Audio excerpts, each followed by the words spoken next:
বহুদিন আগের কথা বলছি। যে সময়ের কথা বলছি তখন কলকাতা শহরে চাকরি করতাম। ছুটি পেয়ে গ্রামের বাড়িতে ফিরছিলাম। আমি চাকরি পেয়ে কলকাতাতেই থাকতাম, অবশ্য এখনও থাকি। যদিও এখন চাকরি থেকে অবসর পেয়েছি, তো যখনই কাজের ছুটি ছাটা পেতাম তখনই গ্রামের বাড়িতে চলে আসতাম। সেখানে আমার মা বাবা থাকেন। যতই থাকি কলকাতাতে, জন্মস্থান কিন্তু আমার গ্রামে। কাজেই গ্রামকে কি ভোলা যায়? গ্রামের নাম ভীমনগর। একেবারে অজ পাড়াগা বললে খুব ভালো হয়। এখনো সেখানে বিদ্যুৎ পৌঁছায়নি। এই গ্রামের কাছাকাছি কোনো রেল স্টেশন নেই। যা আছে তাও 20 মাইল দূরে জগৎজীবনপুর গ্রামে। আমি গ্রামে এলে এখানে নামি, তারপর 15 মাইল রিক্সা নয়তো গরুর গাড়িতে করে যেতে হয়। তারপর দুটো বড় বড় বন পেরিয়ে সবশেষে একটা বড় মাঠ পেরিয়ে তবেই আমি গ্রামে পৌঁছাই। তো সেই বুঝে আমি কলকাতা থেকে দুপুর 12টা নাগাদ বেরিয়েছিলাম। যখন জগৎজীবনপুর স্টেশনে নামলাম তখন বিকেল 5টা। যাই হোক, স্টেশন থেকে রিক্সা নিয়ে চললাম গ্রামের উদ্দেশ্যে। সময়টা তখন গ্রীষ্মের শেষের দিকে। সেদিন আকাশে চাঁদ উঠেছিল। কি অপরূপ জ্যোৎস্না! গ্রাম বাংলায় দেখা জ্যোৎস্না আর শহরে দেখা জ্যোৎস্নার মধ্যে অনেক পার্থক্য আছে। সেটা পারিপার্শ্বিক পরিবেশের সাপেক্ষে বলছি। যেমন গ্রাম বাংলায় মাঠ, ঝোপঝাড়, বন বাদার থেকে চাঁদের আলো উপভোগ করা যায়, আর শহরে যেখানে আকাশ ঢেকে যায় উঁচু উঁচু অট্টালিকায়, সেখানে কি ফাঁক ফোকর থেকে একটু আধটু চাঁদের আলো দেখা যায়। আকাশ পাতাল তফাৎ যাকে বলে। 15 মাইল পথ যখন পার করলাম তখন হাত ঘড়ির দিকে তাকালাম। দেখলাম রাত 8:30। যদিও শহরে এমন সময়টা তেমন কিছু নয়, কিন্তু গ্রাম তো, এখানে এমন সময়টায় ঠিক যেন রাত দুপুর, যেন পুরো মাঝরাত। এবার হাঁটা পথ ধরলাম। বড় বড় দুটো বন পেরোতে হবে। যদিও এর আগে বহুবার এই রাতের বেলায় এই পথ দিয়ে গিয়েছি, কাজে একেবারে যে নতুন কিছু তা নয়। পথের দুপাশেই ঘন বন এমনভাবে আকাশ ঢেকে রেখেছে ঠিক যেন চন্দ্রতাপ তৈরি করেছে। তার ফাঁকটাক দিয়ে যা জ্যোৎস্নার আলো আসছিল তা দেখেই কোনো রকমে এগিয়ে যাচ্ছিলাম। প্রায় আধা ঘন্টা হাঁটার পথ বড় মাঠটার কাছে এলাম। এই মাঠের পরে আমাদের গ্রাম। আবার হাত ঘড়িতে চোখ রাখলাম। দেখলাম 9টা 5। রাত যেন আরও ক্রমশ গভীর হয়ে উঠতে লাগলো। এরকম গ্রামেগঞ্জে এত রাত কেমন গভীর থেকে গভীরতর হয় তা স্পষ্ট বোঝা যায়। মাঠের এপাশে দাঁড়িয়েই দেখতে পেলাম দূরের দিকচক্রবালে আমাদের গ্রামখানি যেন আকাশের সাথে পুরো মিশে গেছে। ওই রাতের আধারেই দেখলাম দূরে কালো বনজঙ্গল আর ঘরবাড়ি যেন ভূতের মতো দাঁড়িয়ে আছে। মাঠ পেরোতে থাকলাম। এই মাঠ পেরোতে তাও আধ ঘন্টা মতো সময় লাগে।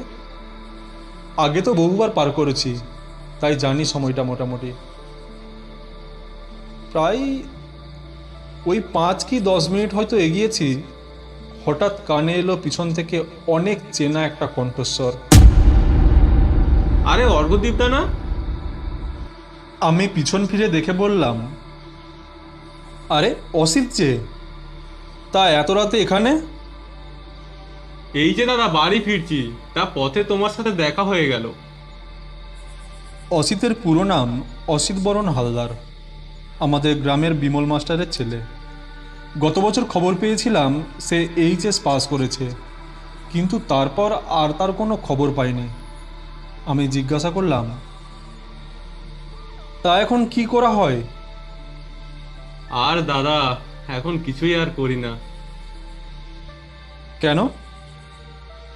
উচ্চ মাধ্যমিকের পরে ভর্তি হয়েছিলাম পাশের গ্রামের কলেজে, কিন্তু পড়া আর শেষ হলো না গো। কেন, কি হয়েছিল? টাকা পয়সার অসুবিধা? না না, ওসব কিছু নয়।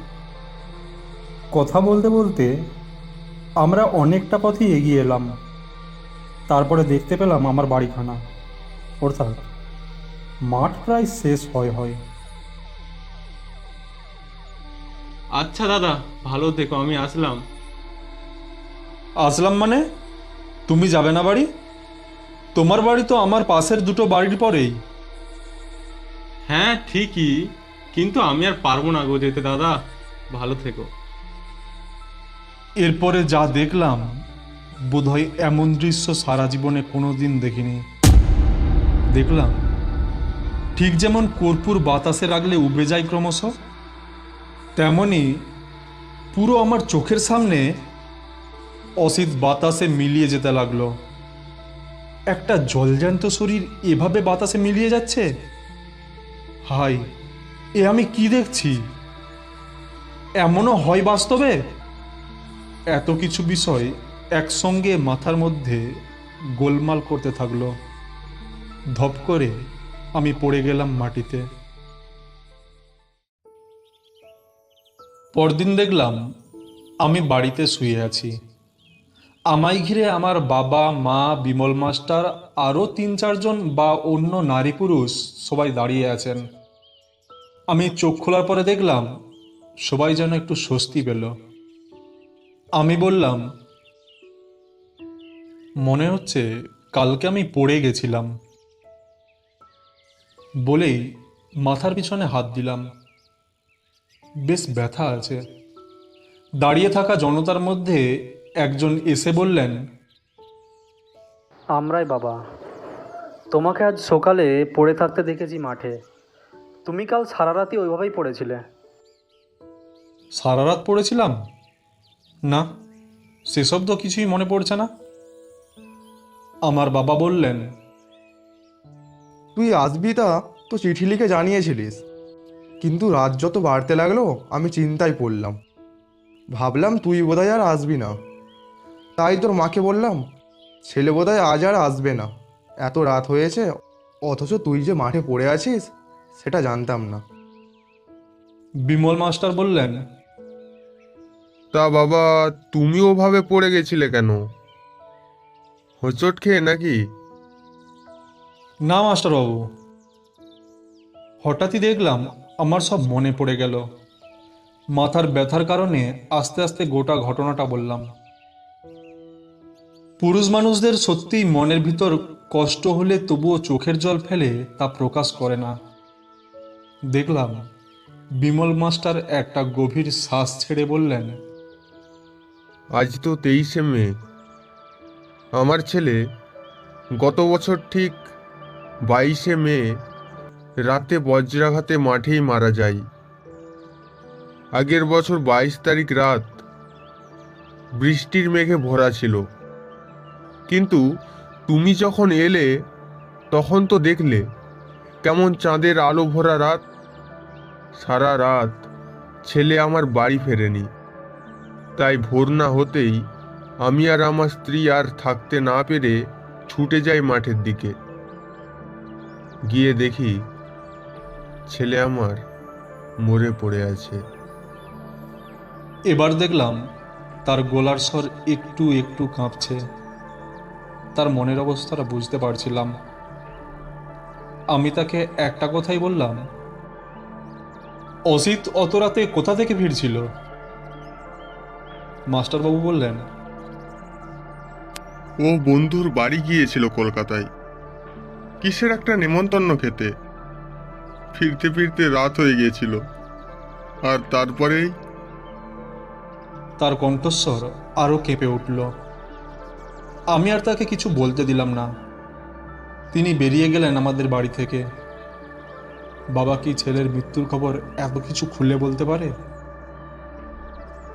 আমি মনে মনে ভাবতে থাকলাম, এখন তো গ্রীষ্মের শেষ দিক, মাঝে মধ্যে বৃষ্টি হওয়াটাও স্বাভাবিক, কারণ বর্ষা ঢুকছে।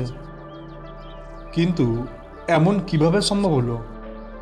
হয়তো এটা সম্পূর্ণই প্রকৃতির ব্যাপার। কখন বৃষ্টি আসবে আর কখন যাবে এটা কি কেউ আমরা বলতে পারি? তো গতকাল রাতে যদি বৃষ্টি হতো তাহলে হয়তো অসিতকে অত পরিষ্কারভাবে দেখতে পেতাম না। তাই বোধহয় পরলোক থেকে পৃথিবীতে এসেও রাত চাঁদের আলোয় ভরিয়ে তুলেছিল। ওরা সব পারে। ভাবতে ভাবতেই জানলায় চোখ বসালাম। বৃষ্টি পড়ছে সকালের আকাশ থেকে।